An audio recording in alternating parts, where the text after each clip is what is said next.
Ryan Reynolds here from Mint Mobile with a message for everyone paying big wireless way too much. Please, for the love of everything good in this world, stop. With Mint, you can get premium wireless for just $15 a month. Of course, if you enjoy overpaying, no judgments, but that's weird. Okay, one judgment.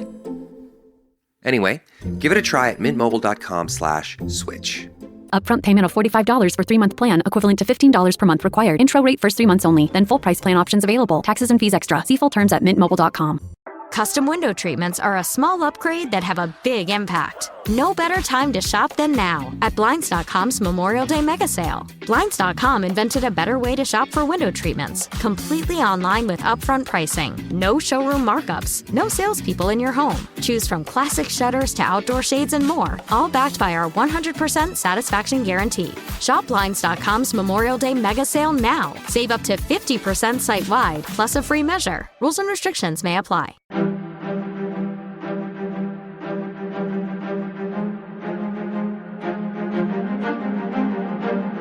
Hello, and thank you for listening to the History of World War II podcast, episode 539, interview with Laurence Rees about his latest book, The Nazi Mind, 12 Warnings from History.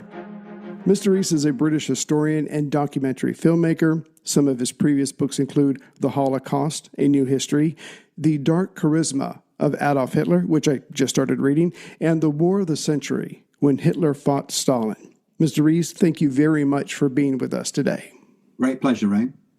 Yeah, because I said I've done several podcasts over the years, and I was talking to a friend, and I just casually said, I think we were talking about Caesar, and I said, somebody should do a book on the effects of charm, of history, to be able to walk into a room and to just charm someone, to get them to do something that they may not initially wanted to do. So that's why I started reading your other book about Hitler. Again, he could just spellbind people. And I'm really looking forward to that. And maybe one day we could talk about that one as well. Sure.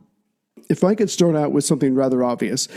As fascinating as the study of World War II is, some of us try to make a living out of it, unless we learn lessons from it, most importantly, how to not let something like this happen again, we're doing future generations a great disservice. And I'm assuming that's where the Nazi Mind book comes from. Not quite, because I don't agree that history has got any lessons. And the reason for that is because I think lessons to me are like the kind of thing you learn in science. Like if you do this experiment, we've learned this lesson, and you repeat it, and then it does the same thing. The whole point is you've discovered something that you then repeat. Mm-hmm. Whereas history can't work like that. Right.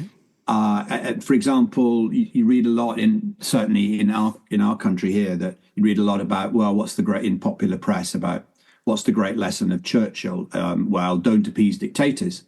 And it's certainly true that he didn't appease Hitler, but he appeased Stalin a great deal. So is the lesson, don't appease some dictators under some situations, and don't appease others under others, or not much of a lesson. Right. But what I do think history offers us is warnings, and that's in the sense of, if you go to your doctor and he says, and you tell him, oh well, I smoke 100 cigarettes a day and drink a liter of bourbon, and he goes, well, I can tell you that that's not a good idea for your health, and if you don't change, you're likely to suffer terribly. And you go, yeah, but my granddad, he lived to be 100 doing that, so I'm all right, And of course, it may be that there's one chance in a whatever million that's going to happen, but the likelihood is, the warning is, right, you should listen. Yes. And that's the sense in which history, I think, for me, has got warnings, which are to do with tendencies. We can learn from this experience in the past to take this warning from it. Right. So for me, history is about the relevance of warnings.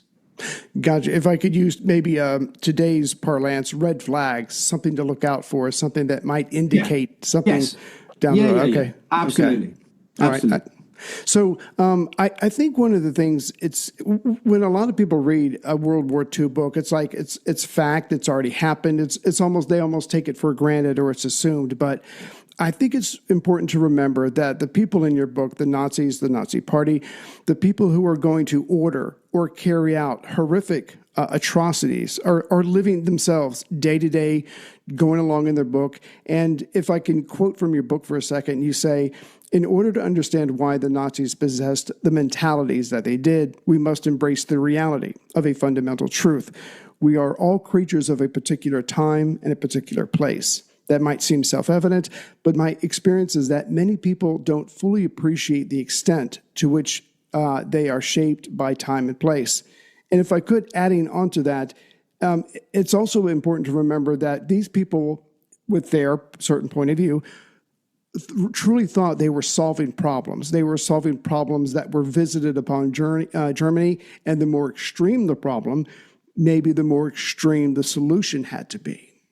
Yes, I wouldn't disagree with any of that. Yeah, and I think that the I think we're all creatures of a particular time and a particular place is the most important line to me in the book. And it sounds, at one level, you could say, well, that sounds banal.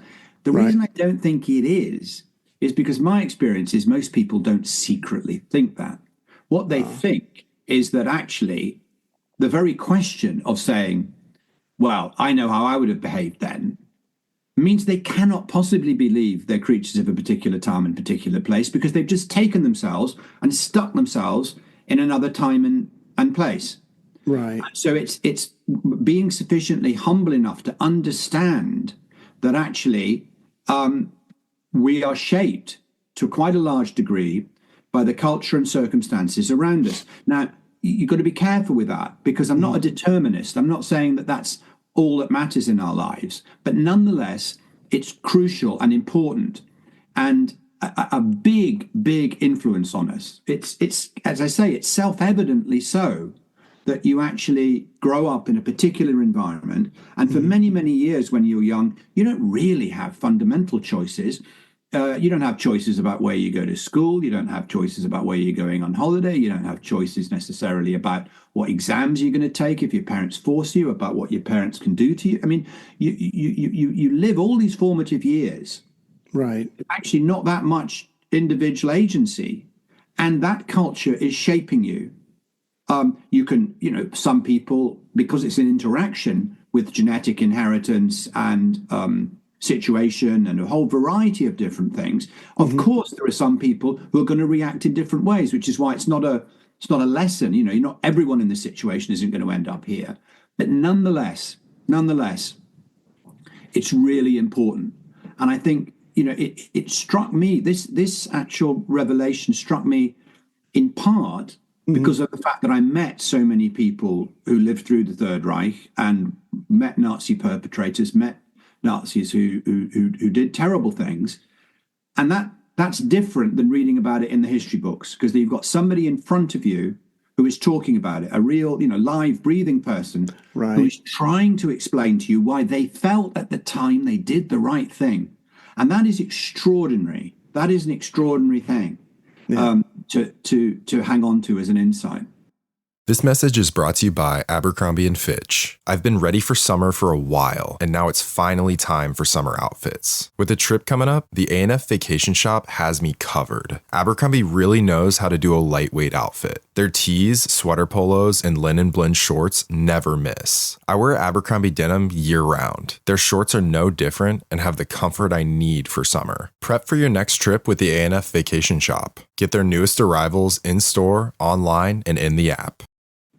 Well, that brings me to one of the 12 lessons, the lesson of corrupting warnings. Sorry, the warning of corrupting youth was shocking to me, because, like you said, you interviewed Germans after the war, and they still had what many of us would consider an inappropriate view of Germany's actions before and during the war. And that goes back to what you were saying, when they were young, depending on location, circumstances of their parents, whatever, certain ideas were put into their head. And I just imagine that that's very hard to shake. So even by now, if they're in their 80s or 90s, at the time, they might still maintain that point of view to either justify it to themselves, or it just kind of gets stuck in there because these ideas were put in there when they were being formed as young adults. Although it's more, the thing is, it's unfortunately, it's complicated in the sense that some people can be strong enough to revolt against it later on, and other people change with the wind. I think one of the other things I discovered with the psychology of this and the history of this is that actually there's an enormous tendency for huge numbers of people to go with the flow. In my experience, people actually, for the most part, just want to have a good life. They have a family, and they kind of want to have elements of enjoyment in things. They're not that interested necessarily in politics. So they're going with the flow, and you see that in 1933 in Germany, because shortly after Hitler becomes chancellor, so many people suddenly decide they want to join the Nazi Party that the party has to close membership. Well, did those people suddenly have a road to Damascus moment when they thought, "Whoa, I can suddenly appreciate all these arguments"? Right. One can posit, one suspects not. You suspect that actually they've thought, I can see which way the whole wind's blowing. Mm-hmm. This is the way I should go. Yeah. Not everyone's like that, of course not. But you can see a great human tendency in that respect. Mm-hmm. And so that's why it's not quite right to say that everybody at the end of the war carried on holding these views about Nazism. What you've got, I think, at the end of the war is large numbers of people went with the flow again and went back into thinking, oh, great, the West German democracy is the thing. But I think you had a core believers. Mm-hmm. So I think you've got to look at it like a kind of penumbra, so that as situation changes, it eats away at it. But you're going to end up still with a number of people who will refuse to accept that what happened was wrong, that what they did was right, they were misunderstood, and so on. And those people, very often their mentalities are the most interesting. Exactly. Right. And if we could stick with that idea for a second, that most people just want to live their lives. They just want to get on. They want a certain amount of stability, a normalcy, so they can plan out their lives with their families and retirement one day. There was many things that Hitler was not, but he fundamentally understood how to manipulate current events, or more importantly, maybe people's interpretation of events. He kept saying over and over and over, the Germans were the victims. They were the victims of how the Great War ended. They were the victims of Versailles. They were the victims of this horrible economy. They were the victims of the Jewish problem. They were victims of the communists. And he was able to tap into that and almost guide or herd these people who were hearing that they were the victims, and he could solve their problems. He could make that all go away if they just followed him. Yeah. I think that what's crucial is to look at the first chapter is the psychology is conspiracy theories, and what it's important to understand is that the Nazis thrived on conspiracy theories almost more than any other political party there's ever been. They actually really promoted conspiracy theories, and many of them related to the First World War and the circumstances of its end and the revolutions afterwards, which relate to many of the things you're saying. Right. As they saw it, the betrayal of Versailles, they saw it, this lie about the stab in the back that Jews and socialist politicians had plotted against soldiers on the front line to lose the war. Nonsense. Yeah.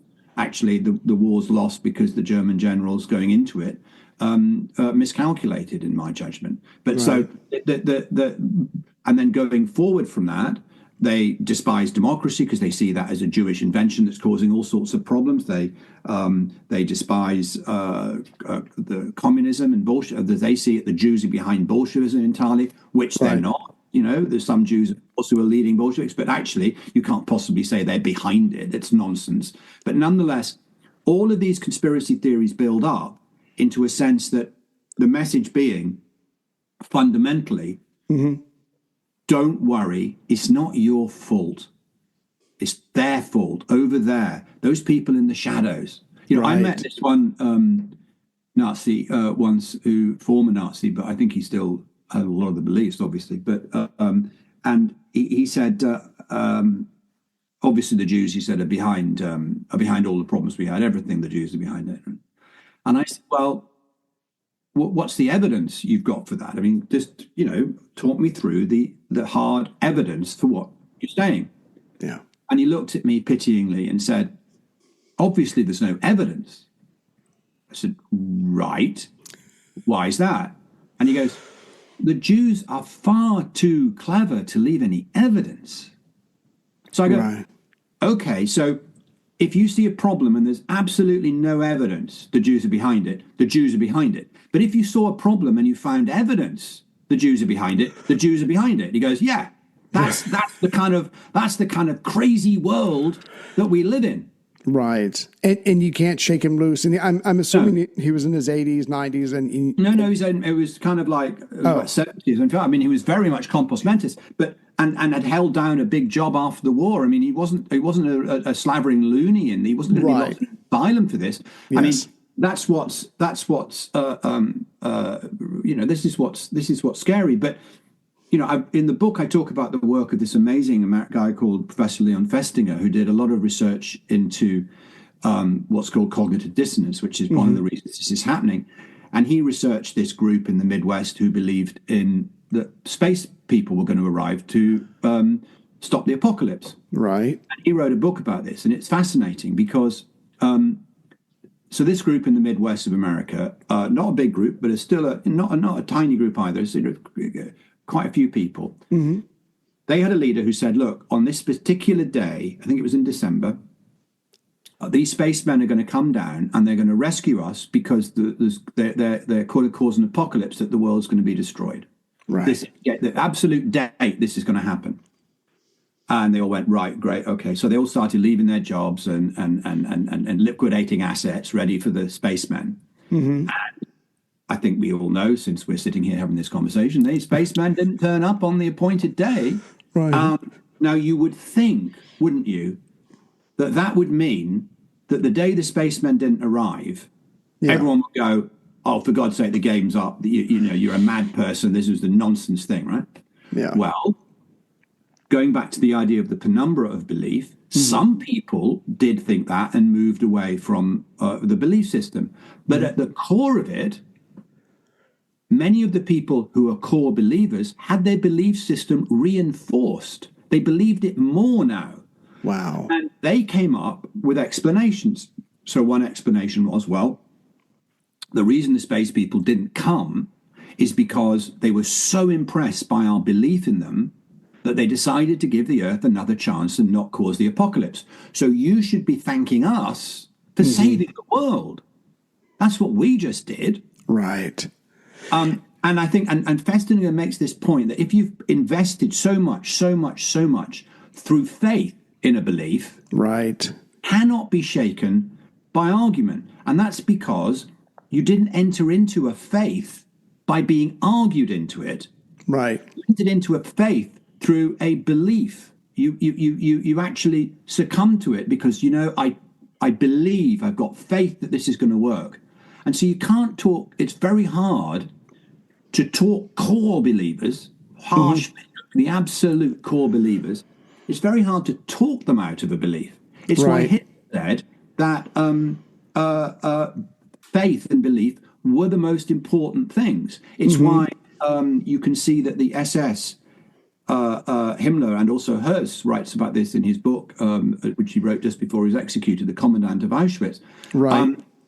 He wrote about how the Jehovah's Witnesses sent to the concentration camps, who suffered terribly, and then ran to the firing squad and said, "Take me, Jehovah." Right. They said, "Look at those people. The faith they have in Jehovah is the faith the SS need in Adolf Hitler." Wow. That I remember that they were jealous, envious, and said that we need some of that. And speaking of that to me, when I got to that chapter in the book, it was one of the more nebulous warnings of the book, exploiting faith, because either a dictator or a would-be dictator doesn't want his followers thinking, don't analyze what I say, just believe that I know it's right, I know it's best, you go on and just be obedient. And if you can get them to have faith in you, and you just said this a second ago, you can present these people with all the facts you want. That doesn't dent their faith because they're not going off facts. They're not going off logic. Is it more like just belief and feelings? They've just been persuaded, and now... And also you can teach them that the facts they're being told are wrong. Good point. The facts are put forward by other people who are lying to them, and the only facts you can really trust are the facts that I tell you, right? And so you know that what you're kind of like at that level, once you go down that route, you're lost. Yeah. Which leads us to the next question, and this came back time and time again in your book, and it's so important, because if you can make this happen, then you can almost lead people to do anything, and that's the us versus them. There's us, the good, and of course, by definition, we're the good people, and then there's them. Some of them are in the shadows, like you were talking about earlier. Some of them want to hurt you, but if you could expand on that, because that is just almost all on its own will give a dictator what they need from their followers. Yeah, it's absolutely central to Nazism, and I think central to many other authoritarian dictators and would-be dictators in the democratic field. Right. And what it is, and this was explained to me by a brilliant American, a man called Professor Robert Sapolsky, who's professor of neuroscience at Stanford. And if you're interested in these sorts of topics, I can't recommend strongly enough his book, Behave, which was a bestseller in America some years ago, but it's written for the general reader, and it's an incredible readable insight into a lot of these issues. But anyway, so I was talking to him about what is called in scientific terms the them and us dichotomy, and how it applied to the Nazis. Right. And he explained that we've got a bit in our brain called the amygdala, and without that bit, we wouldn't be having this conversation, because the human beings wouldn't have survived evolutionarily. They wouldn't have survived. Right. And that's because we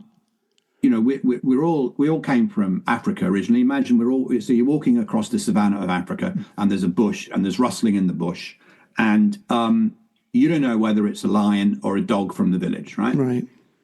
You're going to act as if it's a lion, and you're going to act as if it's a lion, because even though 99 times out of 100 it isn't the lion, it's the dog, the one time it is the lion, it eats you. Right. So you're going to have this system in your brain which emotions, it bypasses intellectuality totally. What it's about is fear, anger, hatred, desire to hurt. I mean, it's the most primitive emotions you can have, because you're gearing up to either having to kill this lion or run away from it or take urgent action immediately. Right. Now, that part of the brain always inputs first, and it has to, otherwise you'd have been eaten. Right.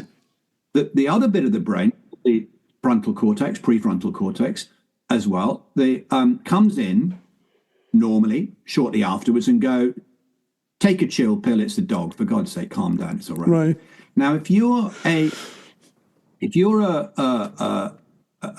dictator like Hitler or some others, what you want to do is to keep your followers as much as possible with those feelings. So Hitler is saying to his audience, many of whom are predisposed to believe the prejudices and lies he already believes, he's saying, I know you believe all those things, but it's far worse than you think. Right. It's worse. And he's pulling it. It's worse all the time. So keeping up this sense of absolute fear and concern and right. that sort of sense. And I think what it does to a certain extent is mitigate a bit of the brain that's going to come along and go, well, what's the evidence for any of that? Or stop treating people as one group. Look at them as individuals. Right. And so on. Right. Rational things. Now, it's not to say that this is a get-out-of-jail card for people who are Nazis, because actually, of course, if you take a moment to consider, you can consider all these things. So you're going along with this out of choice. Right. But nonetheless, you can see how the exploitation of them and us is so fundamental, because it's fundamentally in us, that desire to categorize into this. Right. And you see it.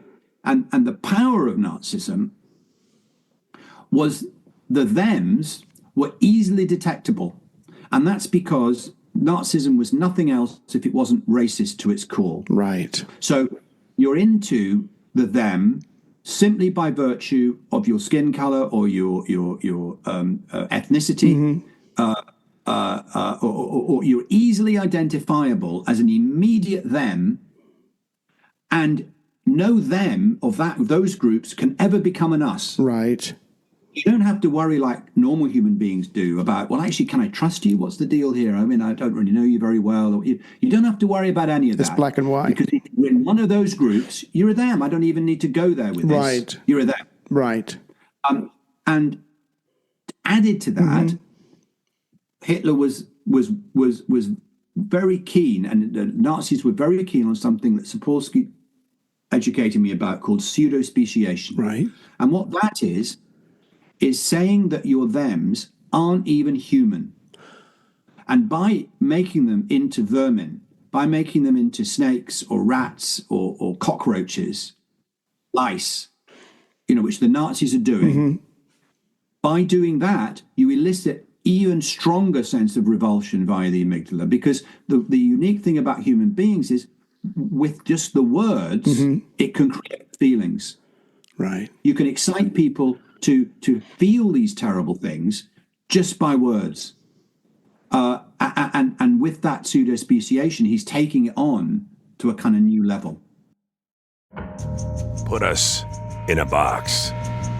Go ahead. That just gives us something to break out of. Because the next generation 2025 GMC Terrain Elevation is raising the standard of what comes standard. As far as expectations go, why meet them when you can shatter them? What we choose to challenge, we challenge completely.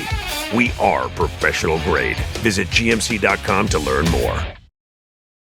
Right. And the fact that they are not quite human or they're subhuman, maybe they're that much easier to eliminate, if you will. So, of course. Yeah. Absolutely. I met a guy called Oscar Groening, who was a member of the SS at Auschwitz, and we interviewed him. And we said, well, what would have happened if they'd suddenly started, dropping off Aryan, beautiful blonde German children to be killed? And he went, well, we never have got involved. That as an abomination, and we couldn't do that. That couldn't happen. So what that was telling me was he's not acting under orders in terms of yes. this. There's I quote in the book one of the trials of these killers after the war. It was put to him, well, what if your parents had been brought in and you'd been told to shoot them? I never would have done that. I was refused, absolutely. And what that, of course, did was destroy his defense of acting under orders, because if he was making a selection like that and out of it, how could he be uniformly a robot killing? He's making informed choices about how and why to kill. And race is interwoven throughout the book, because race oversimplifies things, it clarifies things, and you add that to the S&M. And again, the leader doesn't want thinking, he or she, but mostly he, wants obedience. And there is a lot of, obviously, psychology and scientists and theoreticians woven through your book to back up what you say. But the one part that I really enjoyed, that I think unless you really study World War II, a lot of people might not know, is that Hitler didn't overthrow the government. He tried the beer hall putsch. It failed. He went to jail for a little while. Then he's like, okay, these are the legal means I need to become chancellor. Yep. I will do that, and then I will destroy democracy. Yes, absolutely. And that's a crucial, in that first period before he comes to power, I think there's actually two really vital warnings for us. The first is to understand that in 1928, Hitler's been leading the party for years, and yet the Nazis get 2.6% of the vote. 2.6%. And what it means is that the vast majority of Germans are rejecting violent anti-Semitism.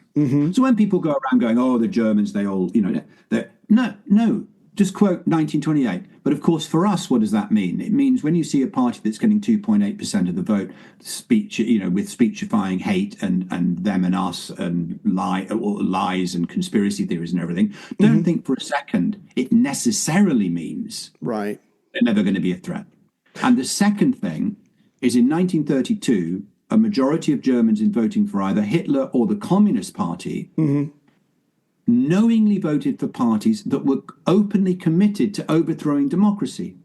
So imagine it, that the people voted to have the right never to vote again. Yes. And people think, there's a danger, you think, democracy is secure and embedded and can't be changed. what happened in that environment, of course, was the reason Hitler went from that tiny number to being head of the largest party, although never a majority. Right.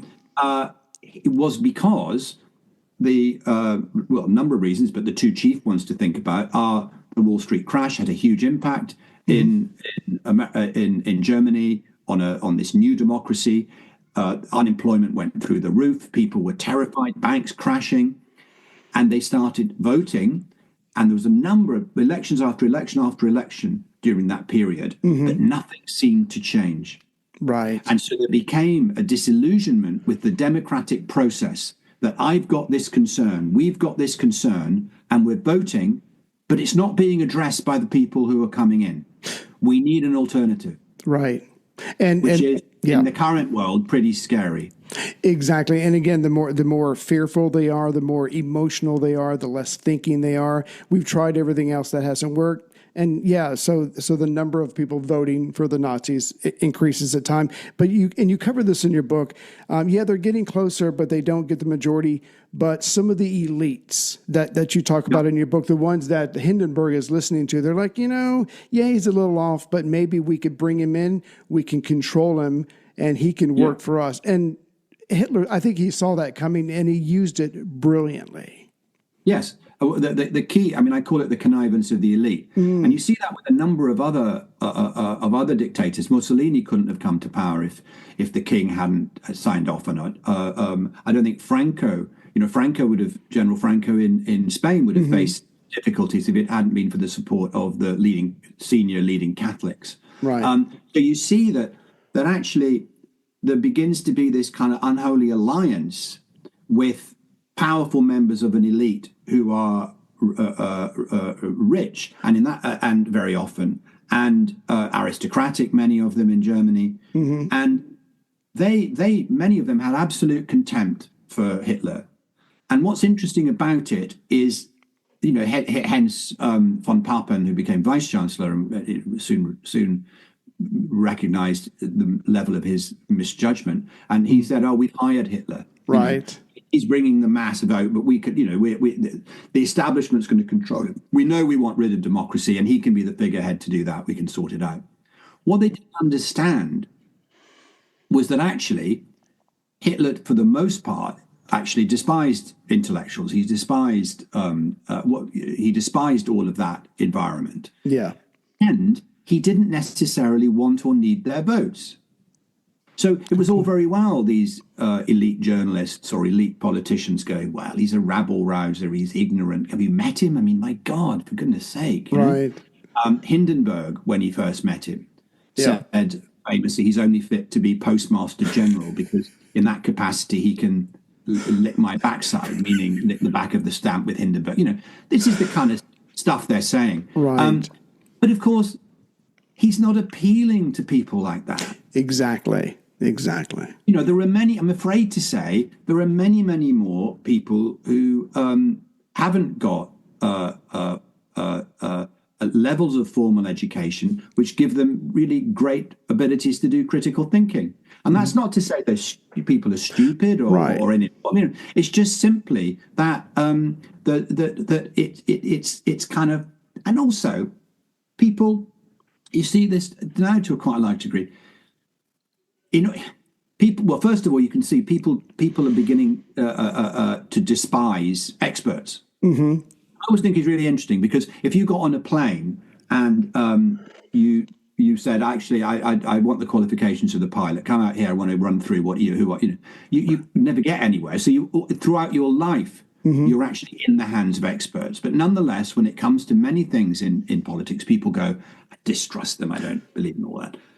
Right. But crucially, one of the most fundamental things I learned about the psychology of leadership was this notion that we are in error if we think, as I did previously, you read the articles in magazines, popular magazines, 12 things to do to be a great leader, right?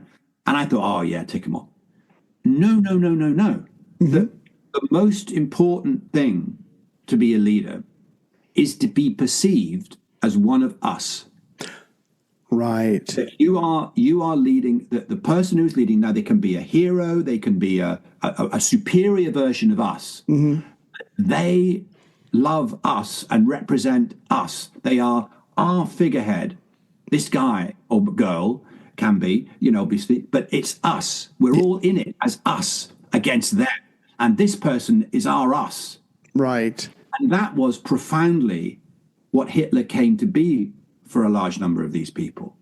Yeah, I lost the number of times you say, or you quote someone saying, "Only if Hitler had known." Like, there's troubles throughout the country, and the people are like, "I bet if Hitler knew about this, he would fix this." It became like, It became like a great safety valve. There we go. And what's crucial is notice how Hitler never ever talks about detailed policy ever. Exactly. The Nazi program of 1920 is unbelievably vague. It says we're going to have to look at the Jews. It says we're going to have to try and create this wonderful community where we're all going to live racially together, pure, all of that stuff. It says that. It doesn't say how you're going to do it or what your actual policies are. And he does that, and he never gets into what the policies are. He leaves that for other people. And he's doing that because it's the very nature of his leadership is to do that, because it allows dynamism down below, because he prizes the radical and people are kind of fighting for his attention and going on. It also means that he can disown policies that go against it, because it can be, well, I had my vision is this, but that, it's down there at this level that it's all going wrong. You see that during the war when there's a move in Bavaria to remove crucifixes from schools. Right. Huge public protest. And many of the people who are protesting write to Hitler saying, you don't know what's going on down here in the name of the Nazis. And if only you knew, exactly, you'd stop it. Yeah. And they did stop it, actually. But the fact is that there's this, if only the Fuhrer knew, became this wonderful psychological protection for him. And that's brilliant, because it works in his favor. And that goes back to having faith in your leader. Oh, if only he knew, he would fix this horrible thing. And again, there are so many of these warnings that we haven't touched. But again, the fact that he came to power legally, and soon after getting power, there's the Reichstag fire, which I don't know what the definitive evidence is on that, but that allowed him to do away with everyone, or a lot of rights. And then he finally is what he wanted to be, the dictator of the land. And as far as I know, he did it all legally. So that has to be another warning as well. Yeah, the fact is that. People actually argue about that to some extent, but it wasn't a revolution in the way that the Russian Revolution happened, that they came forward with guns and overthrew stuff. Actually, constitutionally, the president put him in office. Yeah. That's the reality. And the Constitution said the president could do that. Right. That's, I'm afraid to say, the terrible reality of it. Exactly. And you just reminded me of something. Someone could be a millionaire or a billionaire. They still only get one vote. And if you get the masses on your side and you get them to vote, suddenly the millionaire doesn't count as much as they think they should. So again, it's just appealing to the masses, which again, a lot of leaders or would-be leaders do. Although what they're doing is both. Where Hitler was clever is that, absolutely, he's appealing to the masses, but also they're appealing to the elite, right? Because it's the elite that Hitler just on votes wasn't going to get in. It's an appointment by President Hindenburg. If Hindenburg had held out, which in the book I think was always extremely unlikely for lots of reasons, but if he had said, there is no way that guy is getting the chancellorship. Right. I've met him. I know what he's like. No way. He couldn't have got it. What happens is members of an elite around him go, hey, he's got the masses on his side. That's fantastic for us. We all fear communism. We fear the communists coming in and taking our estates and all our money and all our property and everything. Right. Absolutely. He's going to protect us and deal with the communist threat and make it so that we can carry on with our lives in much the same way and still be rich and prosperous. Right. So they thought it was in their interest. So it was this the kind of joining together of that level of interest. Right. And he becomes the chancellor. And then, of course, we all know what happens after that. So, Mr. Rees, thank you very much for your time. Thank you very much for this book. We have barely scratched the surface of this book, and I want to thank you for it again. It is The Nazi Mind, 12 Warnings from History. Mr. Rees, thank you very much for your time, and thank you for talking to me today. Yeah, it's been a pleasure, Red. Thanks. Thank you. Americans love using their credit cards, the most secure and hassle-free way to pay. But D.C. politicians want to change that with the Durbin-Marshall credit card bill. This bill lets corporate megastores pick how your credit card is processed, allowing them to use untested payment networks that jeopardize your data security and rewards. Corporate megastores will make more money, and you pay the price. Tell Congress to guard your card, because Americans lose when politicians choose. Learn more at guardyourcard.com. From the creators of the popular science show with millions of YouTube subscribers comes the Minute Earth podcast. Every episode of the show dives deep into a science question you might not even know you had. But once you hear the answer, you'll want to share it with everyone you know. Why do rivers curve? Why did the T-Rex have such tiny arms? And why do so many more kids need glasses now than they used to? Spoiler alert, it isn't screen time. Our team of scientists digs into the research and breaks it down into a short, entertaining explanation, jam-packed with science facts and terrible puns. Subscribe to Minute Earth wherever you like to listen.